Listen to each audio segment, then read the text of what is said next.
What are psychedelics? What do you know about the drugs against anxiety, depression? What are the adverse drug reactions of drugs modulating the serotonin receptors? What happens when excess of serotonin is there in the body? All this and much more will be detailed out in today's episode.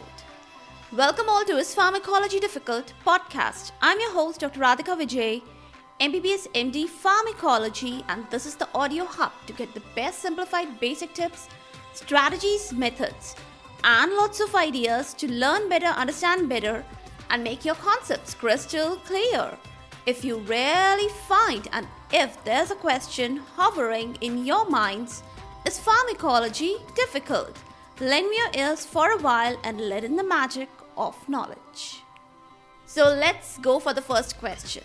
What are psychedelics? Hallucinogenic drugs, which primarily act on 5-HT2A receptors, are the psychedelic drugs.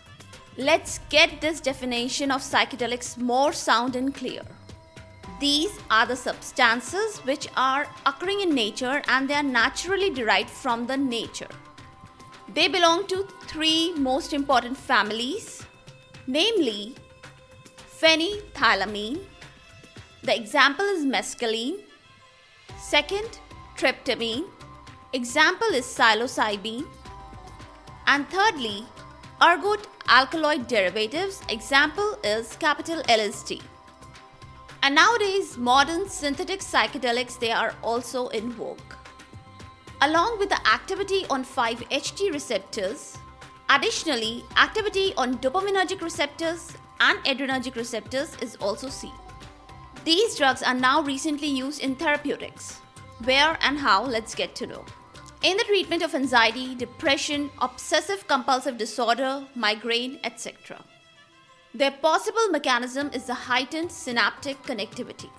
And the main mechanism or the core mechanism is still quite under research. There has been much known about the animal research models.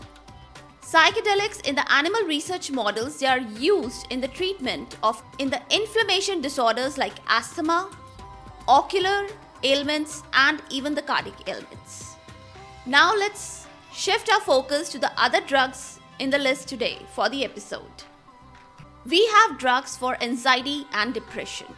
Selective partial agonists at 5-HT1A receptors like buspirone, gpirone, ipsapirone. They are quite effectively used as anti-anxiety drugs. Selective serotonin reuptake inhibitors, the capital SSRIs. They are wonderfully useful in the treatment of depression. Citalopram, one of the SSRIs. It elongates the 5-HT or the serotonin action, which is when released by the neuronal activity. SSRIs like fluoxetine, fluvoxamine, citalopram, escitalopram, paroxetine, and sertraline. They are the most important drugs indicated for the major depressive disorder.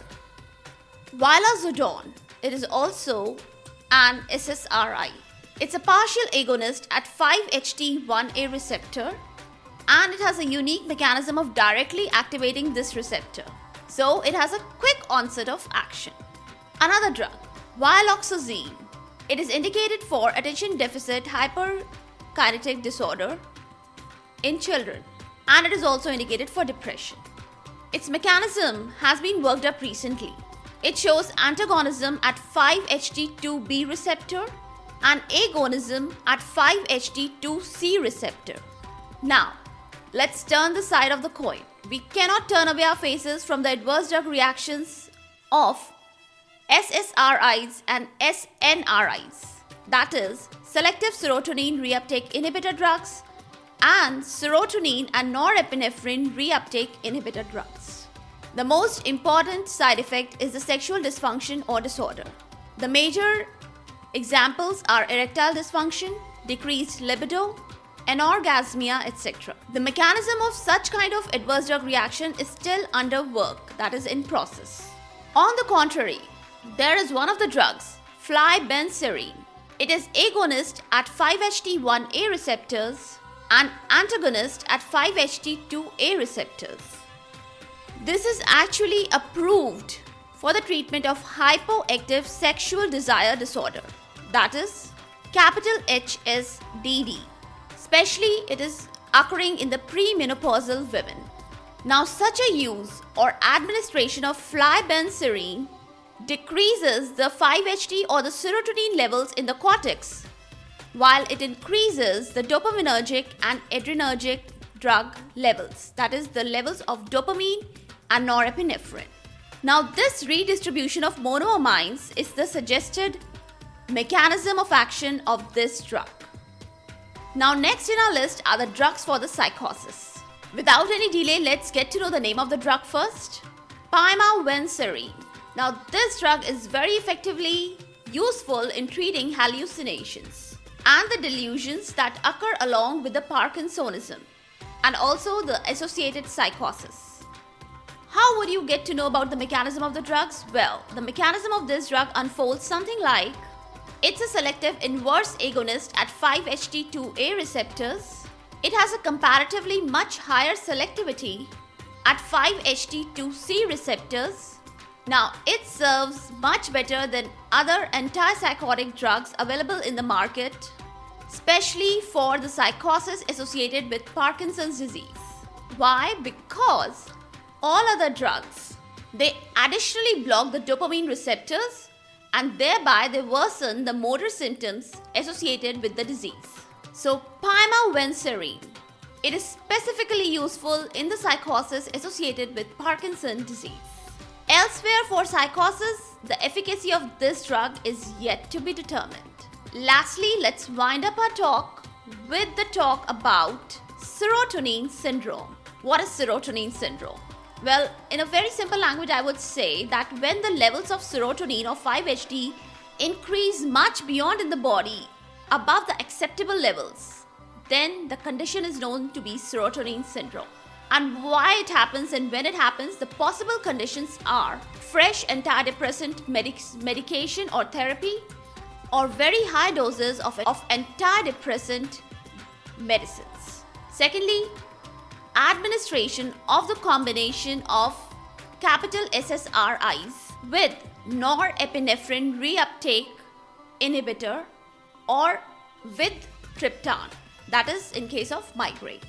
Then sometimes when the conditions they are not suitable and they are not suiting the patients, it may result in serotonin syndrome. The mechanism most commonly involved for the serotonin syndrome is the hyperactivation of 5-HT2A receptors and also 5-HT1A receptors.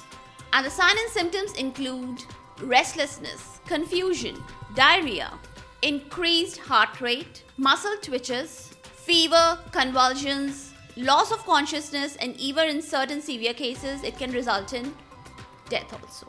Now is the right time to seize my speech. In the next episode, we're gonna talk about a new story of dopamine and that gonna unfold. For all the updates and latest episodes of my podcast, do visit www.ispharmacologydifficult.com, where you can also sign up for a free monthly e-newsletter of mine. It contains a lot of updates about medical sciences, drug information updates, and my podcast updates also. You can follow me on different social media handles like Twitter, Insta, Facebook, and LinkedIn. They all are with the same name, is Pharmacology Difficult. If you're listening for the first time, do subscribe and follow whatever platform you are consuming this episode. Stay tuned. Do rate and review on iTunes, Apple Podcast. Stay safe, stay happy, stay enlightened. Thank you.